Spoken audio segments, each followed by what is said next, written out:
Hello guys, welcome back to the channel. So हम previous year question discuss कर रहे थे इलेक्ट्रोकेमिस्ट्री के। ठीक है, तो उसमें हमने जो हमारे 15 से लेकर 20 तक के पेपर डिस्कस कर लिए थे। आज हम अपने लेटेस्ट जो हमारे पेपर्स हैं वो डिस्कस करेंगे। ठीक है, क्वेश्चंस डिस्कस करेंगे। सो स्टार्ट करते हैं। सो जो क्वेश्चन नंबर फर्स्ट है, name the type of cell which was use in Apollo phase programme. ठीक है, ये क्वेश्चन 2 बार आ चुका है, 2 बार आया। अभी लेटेस्ट ये क्वेश्चन आया था। ठीक है, 1 मार्क्स का। ठीक है, I think multiple choice questions में। तो इसका आंसर है फ्यूल सेल्स। ठीक है, H2O2 fuel cell.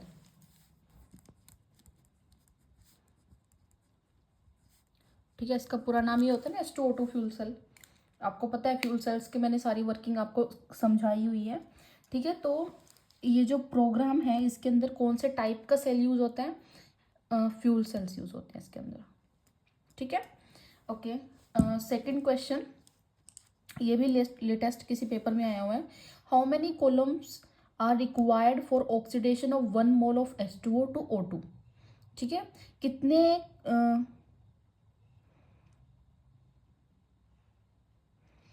Okay, how many Coulomb's मतलब यहाँ पे ये होगा कि हाउ मेनी चार्ज।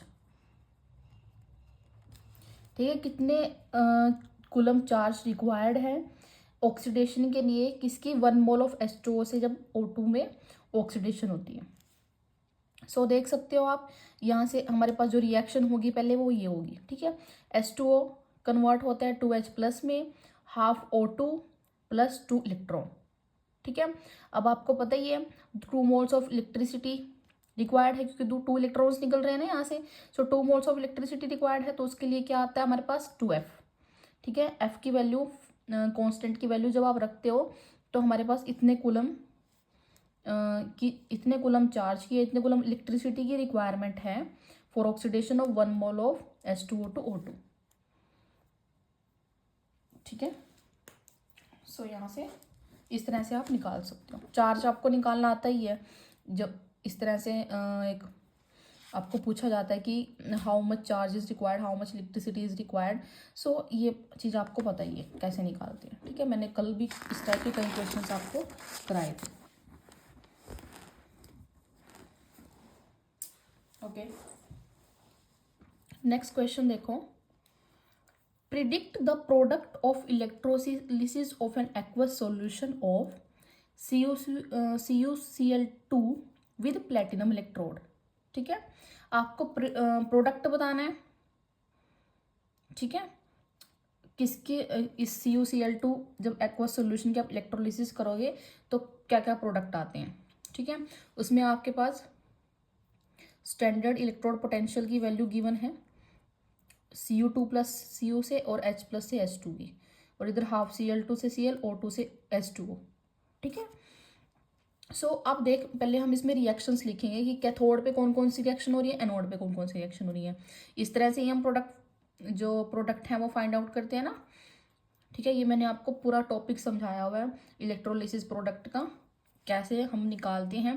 पहले हम रिएक्शंस लिखते हैं, फिर हम और नेट रिएक्शंस के हिसाब से अपने प्रोडक्ट्स बताते हैं। ठीक है, तो अगर आपने वो वीडियो नहीं देखी है तो मेक श्योर कि वो वीडियो आप पहले देखोगे, जहाँ पे मैंने ये टॉपिक आपको कराया हुआ है, जिसपे ये न्यूमेरिकल बेस्ड है। ठीक है, ओके। सो देख लेते हैं, कैथोड पे हमारे पास 2 रिएक्शंस पॉसिबल हैं यहाँ पे। एक तो copper 2+ कन्वर्ट हो रहा है कॉपर में। ठीक है, और H+ कन्वर्ट हो रहा है H2 में। ठीक है, ये दोनों रिएक्शंस हमने लिख ली। अब देखो, copper will be deposited because it has higher reduction potential. ठीक है, इन दोनों में से हम देखते हैं कि कौन से का रिडक्शन पोटेंशियल ज़्यादा है ना। तो इन दोनों में से देखो, कॉपर वाले का रिडक्शन पोटेंशियल ज़्यादा गिवन है, तो कॉपर डिपॉजिट होगा क्योंकि इसका हायर रिडक्शन पोटेंशियल है। जिसका रिडक्शन पोटेंशियल है वो ज़्यादा स्टेबल होता है ना, तो कॉपर यहाँ पे ज़्यादा स्टेबल है because of its value of higher reduction potential. ठीक है, अभी देखो एनोड पे रिएक्शन देखते हैं। एनोड पे रिएक्शन कौन कौन सी आएंगी? बताती हूँ मैं आपको।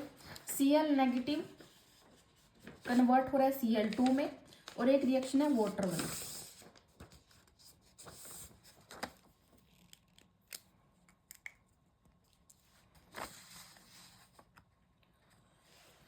एक रिएक्शन तो है कि Cl नेगेटिव कन्वर्ट हो रहा है Cl2 में 2 इलेक्ट्रॉन देके,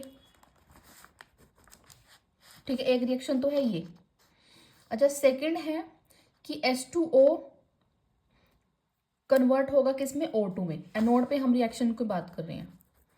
कैथोड पे हमने दोनों रिएक्शन देख ली, वहां से हमने देख लिया कि किसका रिडक्शन पोटेंशियल ज़्यादा है, तो वो चीज़ आपके पास डिपॉजिट होगी।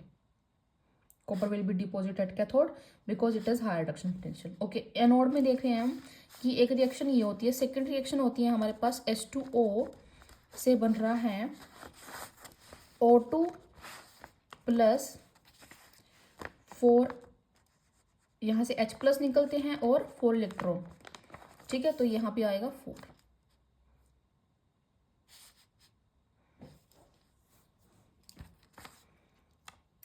ठीक है, सो ये रिएक्शन आती है आपकी एनोड पे, यहाँ पे 2 आएगा, 2H2,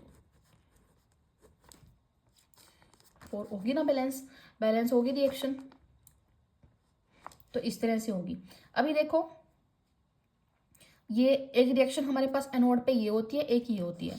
इसका रिडक्शन पोटेंशियल गिवन है 1.36, इसका रिडक्शन, हाँ, और इसका जो रिडक्शन पोटेंशियल की वैल्यू गिवन है 1.23 इलेक्ट्रॉन वोल्ट, ठीक है। तो अब इसके केस में क्या होता है, lower electrode potential will be preferred but due to over potential of oxygen chlorine gas is liberated, ठीक है। एनोड पे हमने देखा था, एनोड पे हमने क्या देखा था, वैसे तो रिडक्शन पोटेंशियल की वैल्यू इसकी कम है, इसकी कम है, तो एनोड पे हमारे पास क्या होती है, ऑक्सीडेशन, ऑक्सीडेशन होती है ना। तो जब इसकी रिडक्शन पोटेंशियल की वैल्यू कम है, मतलब ऑक्सीडेशन वाला इसका प्रेफर होगा रादर देन दिस, है ना। इसकी बजाय हम इसका ऑक्सीडेशन पोटेंशियल की वैल्यू लेंगे ना, बिकॉज एनोड पे तो ऑक्सीडेशन होती है, तो इसकी रिडक्शन पोटेंशियल की वैल्यू अगर कम है तो ऑक्सीडेशन इसका प्रेफर होगा।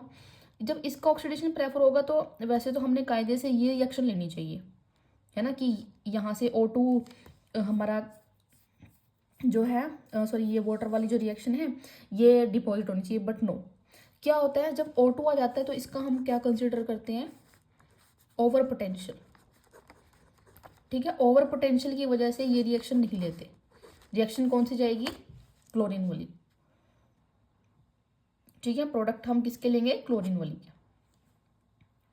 सो lower electrode potential will be preferred but due to over potential oxygen chlorine gas is liberated, ठीक है। इसका मैंने आपको बहुत अच्छे से ये टॉपिक डिस्कस किया हुआ है, और इसके नोट्स भी मैंने आपको दिए हुए हैं ग्रुप में मेरे व्हाट्सएप चैनल पे, ठीक है। तो आप इसके नोट्स को वहाँ से अच्छे से पढ़ के, वो वीडियो देख के, देन आपको ये क्वेश्चन समझ में आएगा। ऐसे आप सोचोगे कि ये कैसे कह रहे हैं कि इसका रिडक्शन पोटेंशियल कम है, इसका ज़्यादा है, तो ये डिपॉजिट होगा या ये गैस लिबरेटेड होगी, कैसे, ठीक है, ऐसे समझ नहीं आएगा। पहले आपको टॉपिक तैयार करना पड़ेगा ये, ठीक है। चलो ठीक है, इसको छोड़ते हैं। नेक्स्ट देखो, नेक्स्ट क्वेश्चन 2022 का क्वेश्चन है, calculate EMF of the cell at 298 kelvin, ठीक है। रिएक्शन पूरी गिवन है आपके पास, सॉरी, सेल रिप्रेजेंटेशन गिवन है, given that E naught cell is equal to 0.44 volt, ठीक है, और कुछ लॉग्स वैल्यू गिवन है, ठीक है।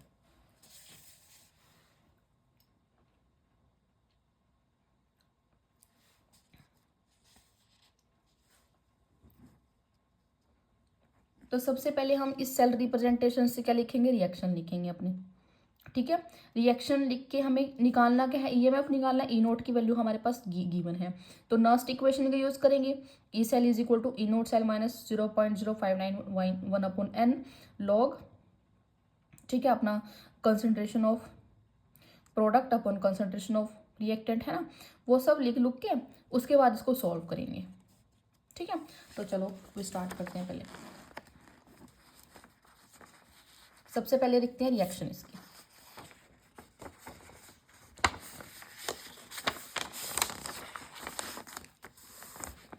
रिएक्शन देखो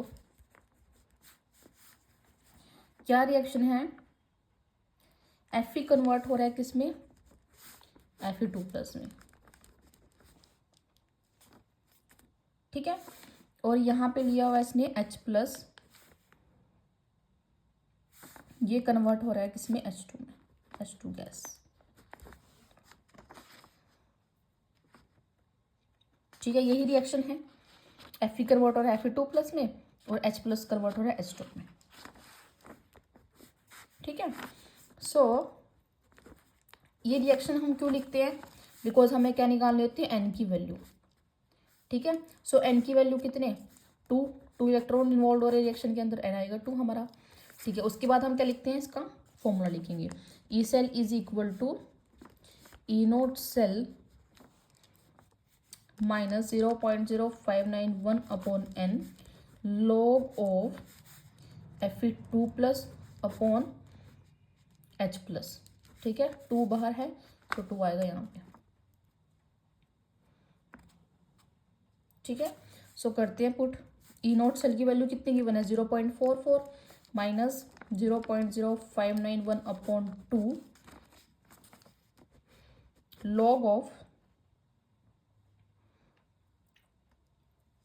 Fe2+ गिवन है 0.001, H+ की वैल्यू गिवन है 0.01, इसका स्क्वायर,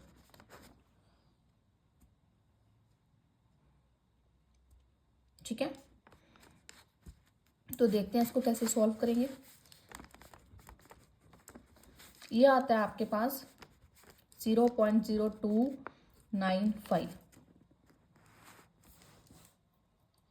ठीक है, लॉग ऑफ, अच्छा इस वैल्यू को आप लिख सकते हो 10⁻⁻3, ठीक है, और इसको लिख सकते हो 10⁻⁻2 और इसका है स्क्वायर, ठीक है, ऐसे लिख सकते हो।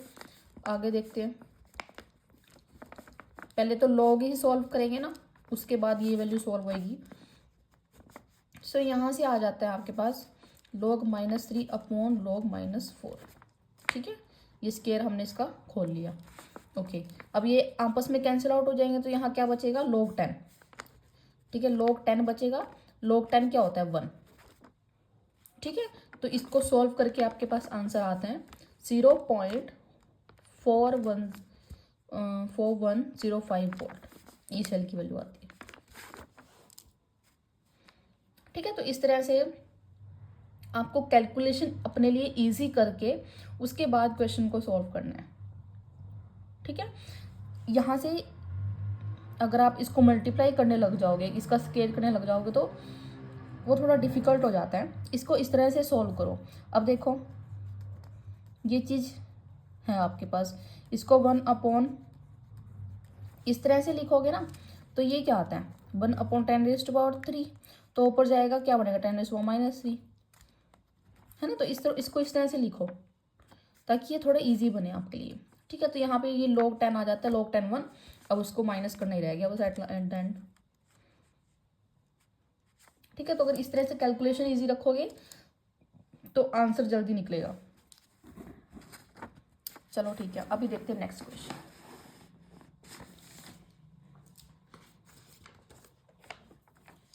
नेक्स्ट क्वेश्चन है the electrical resistance of A column of 0.05 molar KOH solution of length 50 centimeter and r of cross section is कितने सेंटीमीटर स्क्वायर is this, ठीक है। ये रेसिस्टेंस गिवन है, एरिया गिवन है, लेंथ गिवन है, ठीक है, और इतने मोलर सॉल्यूशन लिया हुआ इसने, ओके।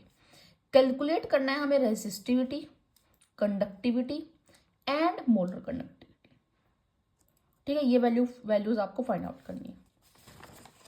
अब ठीक है, करते हैं।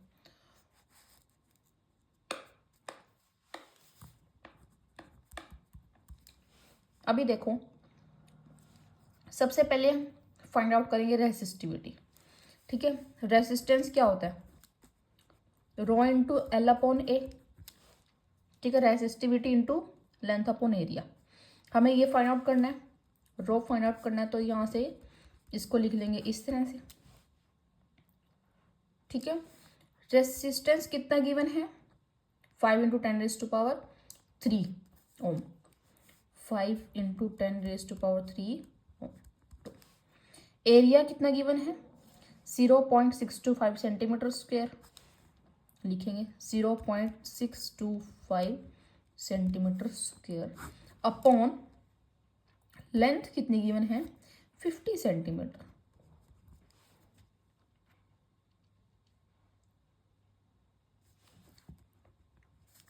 ठीक है, तो आंसर किस में आएगा, ओम सेंटीमीटर में, रेसिस्टिविटी की वैल्यू, है ना। और ये आती है आपके पास, इसको सॉल्व करोगे 62.5, ये क्या आती है, रेसिस्टिविटी। आगे रेसिस्टिविटी, अब आपको पता है रेसिस्टिविटी क्या होती है,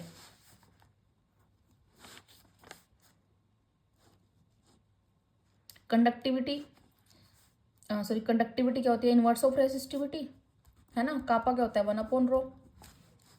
तो अगर इसको 1/62.5 आप कर दोगे और इसकी यूनिट आते हैं ओम इनवर्स, सेंटीमीटर इनवर्स, ठीक है। तो यहाँ से आ जाएगा कापा, कंडक्टिविटी आ जाएगी, है ना। कंडक्टिविटी की जो वैल्यू आ रही है वो आ रही है ये 0.016 ओम इनवर्स, सेंटीमीटर इनवर्स, ठीक है। अब थर्ड चीज इसमें क्या निकालनी है आपको, मोलर कंडक्टिविटी, ठीक है। मोलर कंडक्टिविटी का फॉर्मूला आपको पता है, क्या होता है मोलर कंडक्टिविटी का फॉर्मूला, कापा अपॉन सी, ठीक है। अब यहाँ पे कंसंट्रेशन आपके पास मोलर में गिवन है, तो यहाँ पर लोगे मोलैरिटी इंटू 1000, ठीक है। सो कापा आ गया आपके पास, कापा क्या आया, 0.016 इंटू 0.05 इंटू 1000, ठीक है। तो ये आ गया molar conductivity. So molar conductivity की जो वैल्यू आती है इसको सॉल्व करके वो आ रही है 320 साइमन सेंटीमीटर स्क्वायर पर मोल,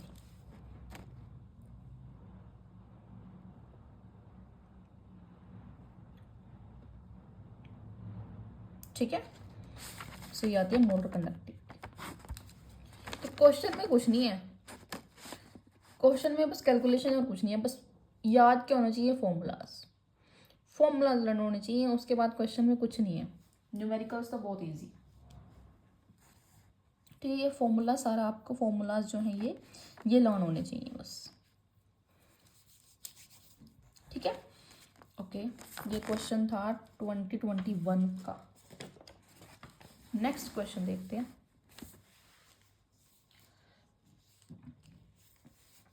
नेक्स्ट है standard Gibbs energy delta G naught for the following reaction is -300 kilo joule per mole, ठीक है। गिब्स स्टैंडर्ड गिब्स एनर्जी आपको गिवन है इस रिएक्शन के लिए, आपको निकालना क्या है, ई नोट सेल, ठीक है। तो अब आपको पता है इस क्वेश्चन में आपको क्या चाहिए, फॉर्मूला कौन सा चाहिए, जो रिलेशन देता है आपके पास ई नोट सेल और डेल्टा जी नोट का। डेल्टा जी नोट के इसके इक्वल होते हैं -NF ई नोट सेल, ठीक है। सो वहां से आप ई नोट सेल की वैल्यू निकाल सकते हो, है ना। और इसमें इस रिएक्शन में से आपको एन की निकालनी, एन निकालना है क्या होता है, तो एन Zn किस में कन्वर्ट हो रहा है, Zn 2+ में। सो 2 इलेक्ट्रॉन इन्वॉल्व है रिएक्शन में, तो एन कितना आएगा, 2, ठीक है।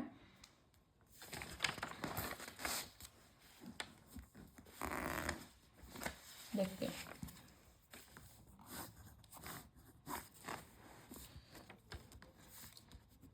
Zn 2Ag प्लस एक्वस किसके अंदर कन्वर्ट हो रहा है, Zn 2+ में और 2Ag में, ठीक है। सो यहाँ से आपको पता है n क्या आएगा, आपके पास 2 आएगा, ठीक है। अब आपके पास रिलेशन क्या होता है, delta G naught is equal to -NF E naught cell, ये रिलेशन होता है। यहाँ से इस ई नोट सेल की वैल्यू निकालनी है ना। डेल्टा जी नोट की वैल्यू गिवन है -300 किलो जूल।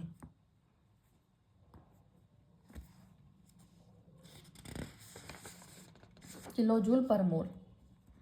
ठीक है, तो इस किलो को हटाएंगे यहाँ से, जूल पर मोल में लेके आएंगे इसको। ठीक है, जूल पर मोल में लेके आएंगे, सो इसको करेंगे इस तरह से। तो यहाँ पुट करते हैं -2, ये क्या है, एफ की वैल्यू 96500 इंटू ई नोट सेल।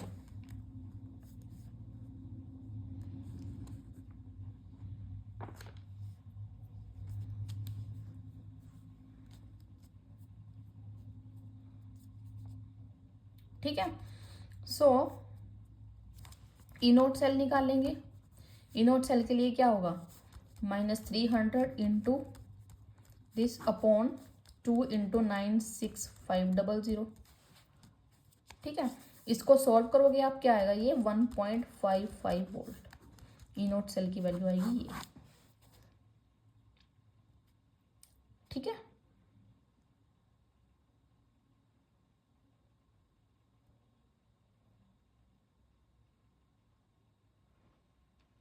आ गया समझ। ठीक है, सो नेक्स्ट क्वेश्चन कर देखते हैं।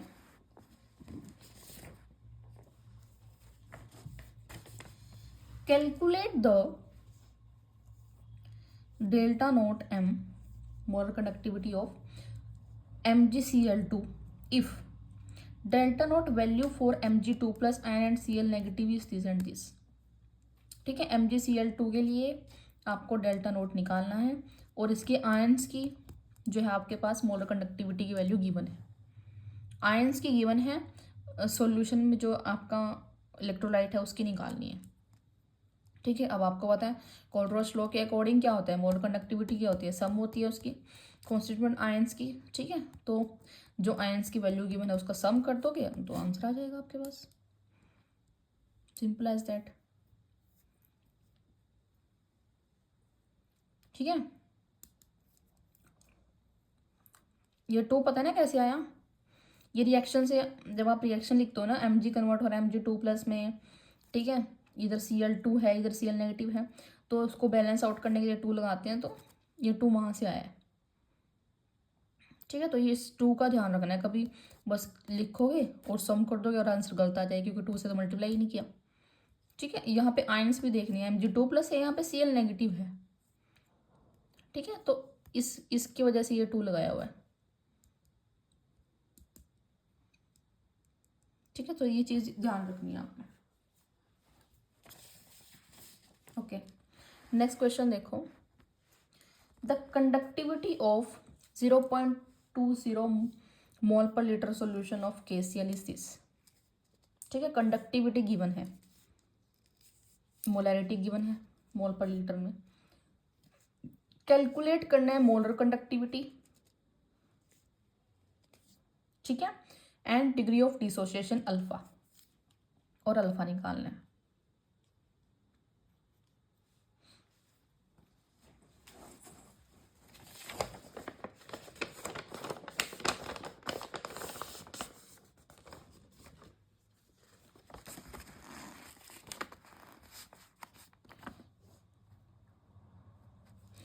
ठीक है, अब मोलर कंडक्टिविटी क्या होती है, डेल्टा m किसके इक्वल होता है, कापा इंटू 1000 अपॉन m, इसके इक्वल होता है ना। और आपके पास कापा की वैल्यू कितनी गिवन है, 2.4 × 10⁻²। करेंगे put, Simon centimetre inverse into 1000 upon conductivity given है 0.20 मोल पर लीटर।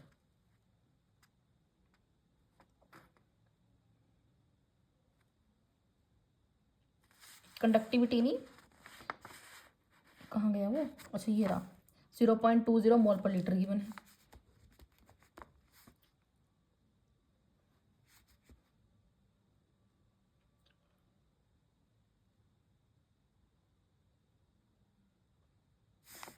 मोल पर लीटर,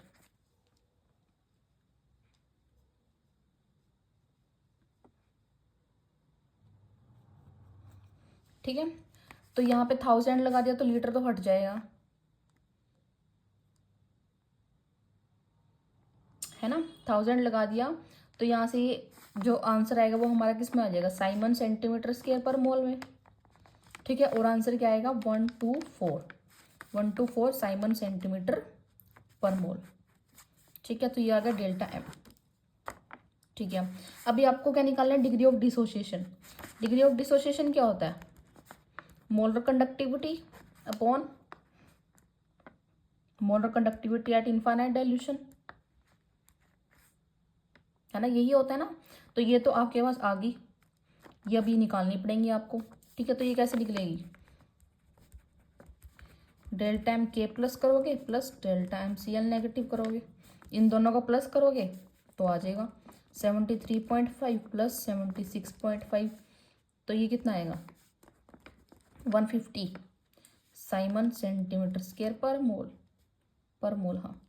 ठीक है, तो यहाँ पे ये दोनों वैल्यूज रखोगे आप, 124 अपॉन 150, तो ये आएगी 0.82। ठीक है, तो वो इस तरह से भी पूछ सकता है, पहले आपसे डेल्टा एम निकलवाएगा, फिर आपसे डिग्री ऑफ डिसोसिएशन निकलवाएगा, मोलर कंडक्टिविटी और डिग्री ऑफ डिसोसिएशन, क्योंकि इस फॉर्मूले में ये यूज़ होता है ना, इस फॉर्मूले में ये डेल्टा एम यूज़ होता है। ठीक है, तो पहले डेल्टा एम निकलवाएगा, फिर ये इसमें पुट करवा के आपसे अल्फा पूछ सकता है। ठीक है, वो कह देते हैं एक तीर से दो निशाने, है ना। तो दोनों चीज़ें पूछ के दोनों फॉर्मूलाज अब इसके लिए आपको पता होनी चाहिए। ठीक है, कापा गिवन था, मोलैरिटी पता थी आपको, पहले तो आप डेल्टा एम निकालोगे, फिर यहाँ से उसका आंसर निकालोगे। ठीक है, नेक्स्ट क्वेश्चन देखो, answer the following question, what is alternating current, sorry why is alternating current used instead of direct current for measuring resistance of an electrolytic solution. ठीक है, हम डायरेक्ट करंट को क्यों यूज करते हैं, ठीक है, ऑल्टरनेटिंग करंट की बजाय, नो सॉरी क्या है, why is alternating current use, alternating current को क्यों यूज करते हैं डायरेक्ट करंट की बजाय, मैं कंफ्यूज हो गई। ऑल्टरनेटिंग करंट को क्यों यूज किया जाता है डायरेक्ट करंट की बजाय, फॉर मेजरिंग रेजिस्टेंस को मेजर करने के लिए ऑफ एन इलेक्ट्रोलाइटिक सॉल्यूशन। ठीक है, सो क्या होता है, direct current will cause electrolysis of solution, so more ions will be produced. ठीक है, अगर जब आप डायरेक्ट करंट पास करते हो इलेक्ट्रोलाइटिक सॉल्यूशन के अंदर से, तो डायरेक्ट करंट क्या करता है, इलेक्ट्रोलिसिस करता है सॉल्यूशन की और ज़्यादा आयंस प्रोड्यूस करता है। ठीक है, hence we use alternating current so that concentration of ions remain same. तो इस वजह से हम क्या करते हैं, ऑल्टरनेटिंग करंट यूज करते हैं ताकि कंसंट्रेशन जो है आयंस की वो सेम रहे। ठीक है, ये रीजन लिखा हुआ है मैंने कि direct current will cause electrolysis of solution, so more ions will be produced, hence we use alternating current so that concentration of ions remain same, ताकि जो कंसंट्रेशन आयंस की वो वेरी ना करे, वो सेम रहे। इस वजह से हम ऑल्टरनेटिंग करंट को यूज करते हैं डायरेक्ट करंट की बजाय। ठीक है, state Kohlrausch law of independent migration of ions. Kohlrausch law आपको पता ही है, it states that limiting molar conductivity of an electrolytic solution can be represented as the sum of individual contribution of ions and cations of the electrolyte। ठीक है, इसके जो ये ions का कैटायन और एनायंस का जो सम होता है इलेक्ट्रोलाइट के, तो ये इसके इक्वल होती है limiting molar conductivity of electrolyte solution. ठीक है, अगर NaCl की बात लोगे तो Na+ और Cl नेगेटिव दोनों के सम के इक्वल होगी limiting molar conductivity of NaCl solution. ठीक है, तो ये डेफिनेशंस आपको पहले भी करा चुकी हूँ मैं, तो ये वही रिपीट करनी है बस। अच्छा, depict the galvanic cell in which the following reaction take place. Mg से बन रहा है Mg2+। ठीक है, सो Mg एक सिंगल लाइन, Mg2+, फिर उसमें बीच में दो वर्टिकल लाइंस जो सॉल्ट ब्रिज को रिप्रेजेंट करेंगी, then copper 2+ and then single line and then copper. ठीक है, तो इस तरह से रिप्रेजेंटेशन करते हो इस सेल की। ठीक है, मैं दिखा देती हूँ आपको ये सेल रिप्रेजेंटेशन।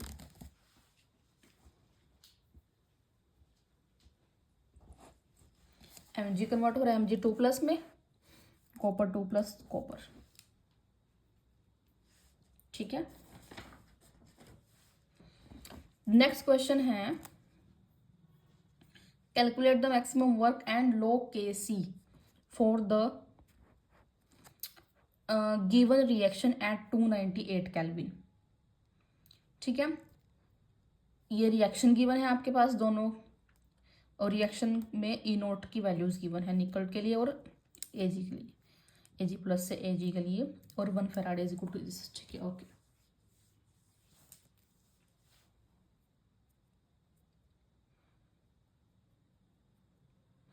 ठीक है, अब आपको पता है लो Kc की वैल्यू वाला जो फॉर्मूला होता है वो ये होता है, ΔG0 is equal to -2.303 RT log Kc। ठीक है, सो अभी इसके लिए हमें ΔG0 हमें गिवन नहीं है, ये निकालना पड़ेगा ΔG0। ठीक है, हमें रिएक्शन में गिवन क्या क्या है, E0 की वैल्यू गिवन है इन दोनों के लिए। ठीक है, मैं करा देती हूँ ये सो दैट अच्छे से क्लियर हो जाए आपको। अभी देखो ΔG0 क्या होता है,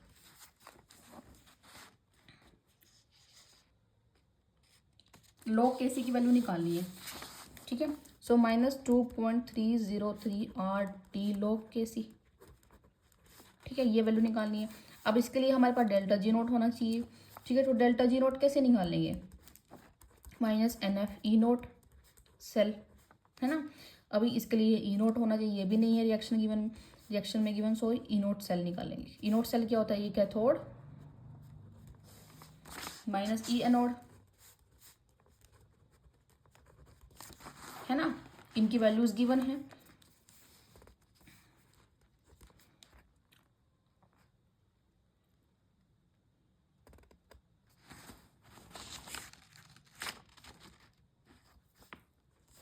सो ई कैथोड -E एनोड है, तो 0.80 -0.25 वोल्ट। सो यहाँ से आएगा E0 सेल। ठीक है, अब वो इसमें आप जब यूज़ करोगे तो यहाँ से आएगी आपके पास ΔG0।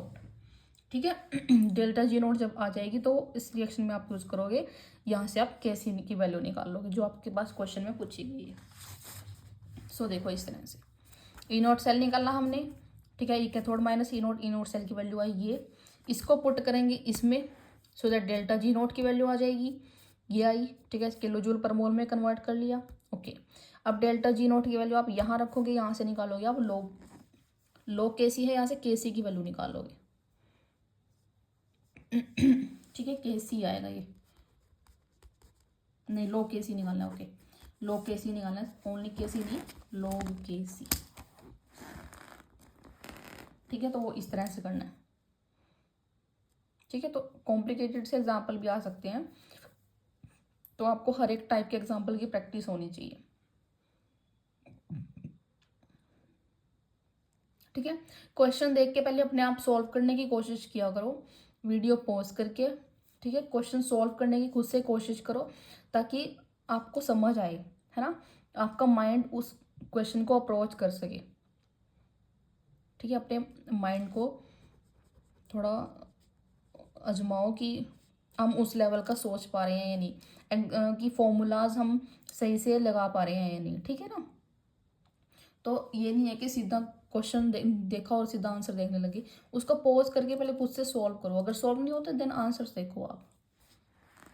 ठीक है, सो नेक्स्ट क्वेश्चन देखते हैं, conductivity of this methanoic acid is this. इतने मोलर मेथेनोइक एसिड की कंडक्टिविटी गिवन है, कैलकुलेट इट्स मोलर कंडक्टिविटी और डिग्री ऑफ डिसोसिएशन निकालना है। If delta am not for methanoic acid is this. ठीक है, ओके, कंसंट्रेशन गिवन है, conductivity की वैल्यू गिवन है, मोलर कंडक्टिविटी फाइंड आउट करनी है और डिग्री ऑफ डिसोसिएशन निकालना है।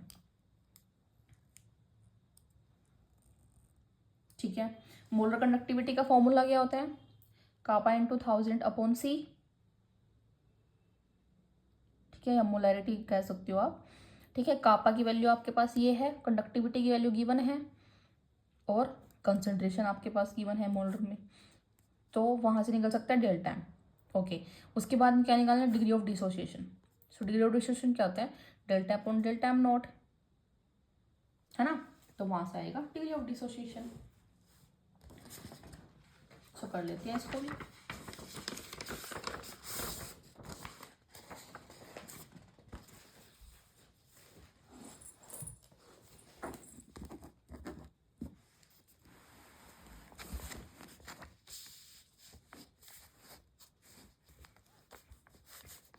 कंसंट्रेशन कितनी है, 2 इंटू 10⁻³ मोलर। ठीक है, कापा की वैल्यू गिवन है 8 इंटू 10⁻⁵ साइमन सेंटीमीटर इनवर्स। ठीक है, so delta M is equal to kappa into 1000 upon C, है ना। कापा क्या है, 8 इंटू 10⁻⁵ इंटू 1000 अपॉन 2 इंटू 10⁻⁻3। ठीक है, इसको सॉल्व करके आएगा 40 साइमन सेंटीमीटर स्क्वायर पर मोल। ठीक है, इसको सॉल्व करके ये वैल्यू आती है। ओके, सो अल्फा क्या होता है, delta M upon delta M naught, है ना। तो ये आया 40 और ये गिवन कितना है 404। सो ये वैल्यू आती है आपके पास 0.099 अल्फा। अल्फा के कोई यूनिट्स नहीं होते क्यों, बिकॉज ऊपर नीचे यूनिट्स कैंसिल हो जाते हैं ना इसके, साइमन सेंटीमीटर्स के पर मोल ऊपर नीचे यूनिट कैंसिल हो जाते हैं। सो अल्फा क्या होता है, एक यूनिटलेस क्वांटिटी है। So alpha is equal to 0.099। ठीक है, रिसेंटली पूछा हुआ है क्वेश्चन, ये भी इंपॉर्टेंट है। ठीक है, ये मैं दूसरा इसी टाइप का न्यूमेरिकल वही रिपीट हो रहे हैं। ठीक है, कॉन्सेप्ट वही है न्यूमेरिकल्स का, उसी टाइप के न्यूमेरिकल्स ही बार बार पूछे जा रहे हैं आपसे। ठीक है, तो अगर आप प्रीवियस ईयर क्वेश्चंस की भी प्रैक्टिस कर लोगे ना, तब भी आप न्यूमेरिकल को अपने फाइनल एग्जाम्स में सॉल्व कर सकते हो, सिर्फ अगर प्रीवियस ईयर क्वेश्चंस भी करके चले जाओगे। ठीक है, जाना तो कुछ करने की जरूरत है नहीं, बिकॉज देखो ये क्वेश्चन पहले भी रिपीट हो चुका है, सेम रिपीट हो रहा है, बस ये वैल्यूज डिफरेंट, ये वैल्यूज अलग हैं बस। ठीक है, आपके फॉर्मूला सेम है, कॉन्सेप्ट सेम है, जो जैसे लगाना है, बाकी सब कुछ सेम है ना। ओके, नेक्स्ट क्वेश्चन करते हैं।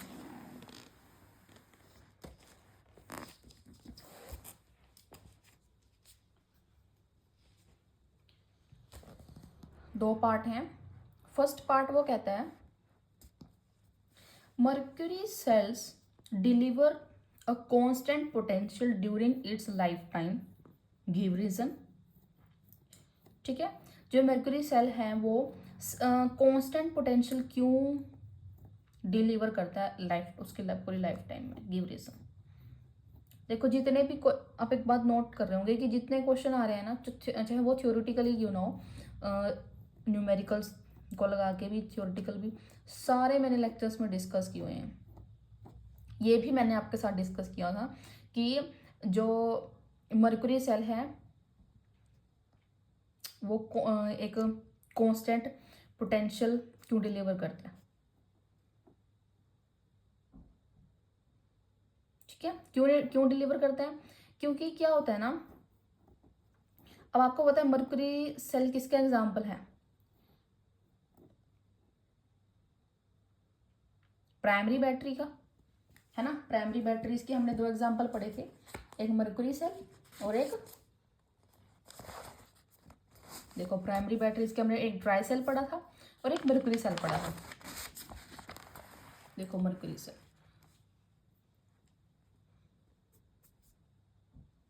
ठीक है, तो मैंने आपको लास्ट में बताया था कि the cell potential is approximately this and remains constant during its life.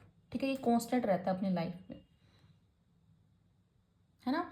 But मैंने यही सेम चीज इसके जो पिछले वाले ड्राई सेल में ये चीज डिस्कस नहीं करी थी।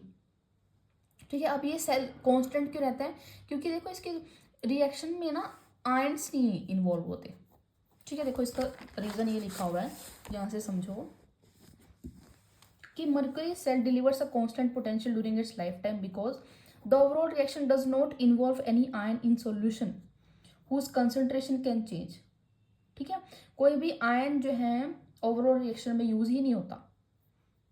ठीक है, कोई भी आयन अगर यूज़ नहीं होगा तो कोई कंसंट्रेशन किसी आयन की चेंज ही नहीं होगी, है ना। आयन्स की तो कंसंट्रेशन चेंज होती है ना, तो जब आयन से यूज़ नहीं होंगे तो कोई कंसंट्रेशन चेंज नहीं होगी।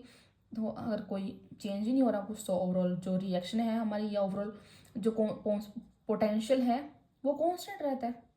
इसलिए जो मर्क्यूरी सेल है वो कांस्टेंट पोटेंशियल डिलीवर करते हैं ड्यूरिंग इट्स लाइफ टाइम। सो ये रीज़न है उसका। ठीक है, तो आपको एक एक चीज़ का जो है पता होना चाहिए उसके पीछे रीज़न क्या है ना। मैंने जो एक एक पॉइंट जो लेक्चर्स में आपके साथ डिस्कस किया हो रहा है, तो उसको आपको ध्यान से पढ़ना है। ठीक है, तो ये चीज़ मैंने आपके साथ डिस्कस की थी, क्योंकि इसमें कोई भी आयंस जो है वो इन्वॉल्व नहीं होता। ये आपके बुक में भी गिवन है। ठीक है, क्वेश्चन सारे बुक में से ही आ रहे हैं। बुक में भी ये चीज़, ये लाइन गिवन है कि does not involve any ions in solution उस कंसंट्रेशन कैन चेंज। ठीक है, और क्वेश्चन देखो रिसेंटली पूछा हुआ है। ओके, सेकंड है कैलकुलेट करो EMF of the cell. Cell given है, ईएमएफ निकालना है, ई नोट सेल की वैल्यू गिवन है। ठीक है, यही क्वेश्चंस बार बार बार बार बार बार सेम क्वेश्चंस रिपीट हो रहे हैं भाई। मैं ही बोर होगी इनको कराते कराते। ओके, सो ये रहा आपके पास सॉल्यूशन।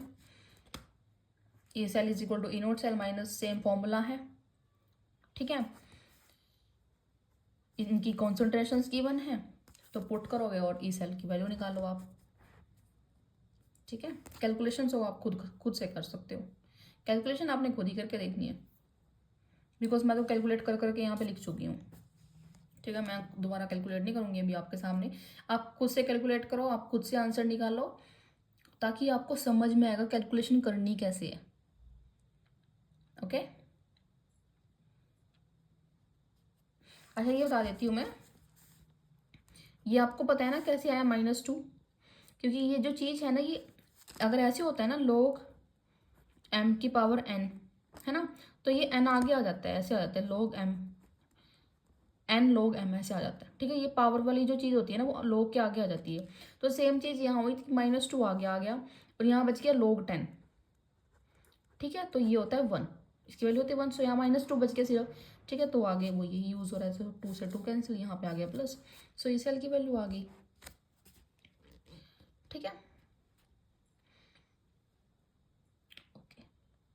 अच्छा, यहाँ पे h की पावर ये 2 आएगा, बिकॉज यहाँ पे 2 है। ठीक है, H2, जब अगर H2 रिलीज हो रही है तो इसको बैलेंस आउट करने के लिए यहाँ पे 2 लगेगा। ठीक है, तो यहाँ पे भी 2 आएगा, इसका स्क्वायर आएगा। ठीक है, वैसे स्क्वायर से फर्क नहीं पड़ रहा, बिकॉज 1 का ही स्क्वायर हो रहा है।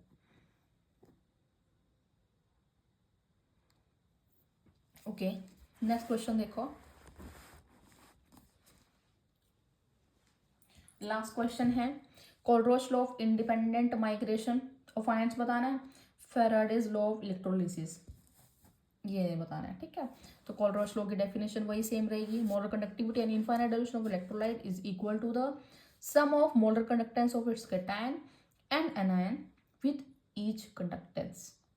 ठीक है, HCl के लिए एग्जाम्पल आप दे सकते हो, NaCl का एग्जाम्पल दे सकते हो। ठीक है, इनफाइनाइट डाइल्यूशन पे जो मोलर कंडक्टिविटी होती है वो क्या होती है, उसके सम के इक्वल सम होती है उसकी molar conductance of its cation and anion. ठीक है, सेकंड बी पार्ट उसने फैराडेज लॉ पूछा था।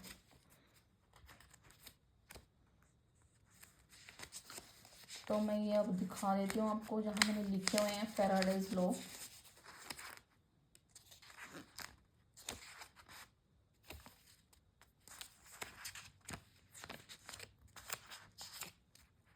वेट,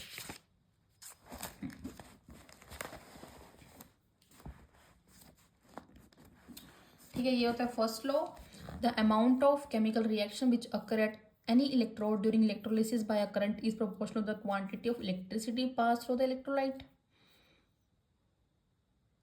ठीक है, कि कितना अमाउंट जो है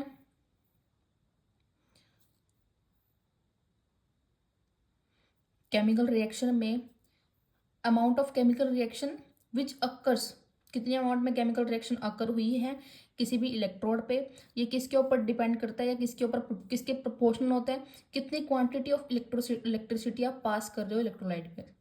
ठीक है, मैंने एग्जांपल देके आपको समझाया था कि अगर आप थोड़ी सी क्वांटिटी में, सपोज हमने थोड़ा सा जो है इलेक्ट्रिसिटी पास किया, तो वहाँ से थोड़ा सा ही आपके पास उसके अंदर रिएक्शन होगी, है ना। कॉपर जो है थोड़ा सा ही रिलीज होगा सिर्फ, है ना, और थोड़ा सा ही कॉपर आगे डिपॉजिट होगा इलेक्ट्रोड के ऊपर।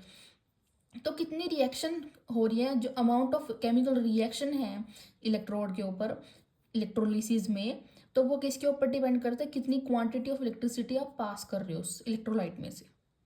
ठीक है, सो ये होता है इसका क्यू। क्यों, जो कॉपर वेट है डिपॉजिट इलेक्ट्रोड किसके पोर्शन होगा, चार्ज के।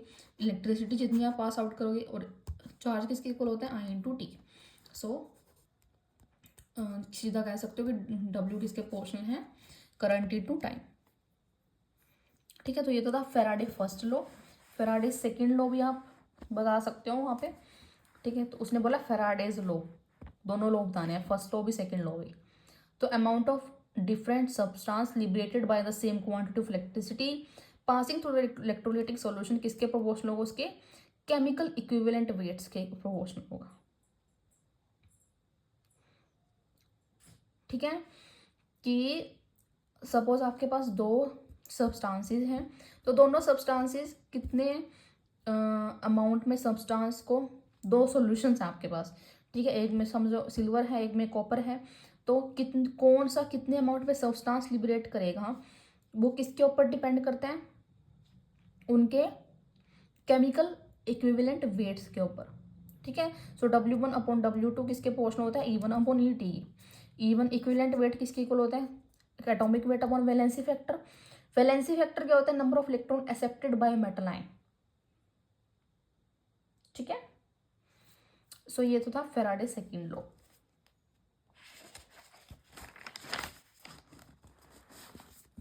ओके,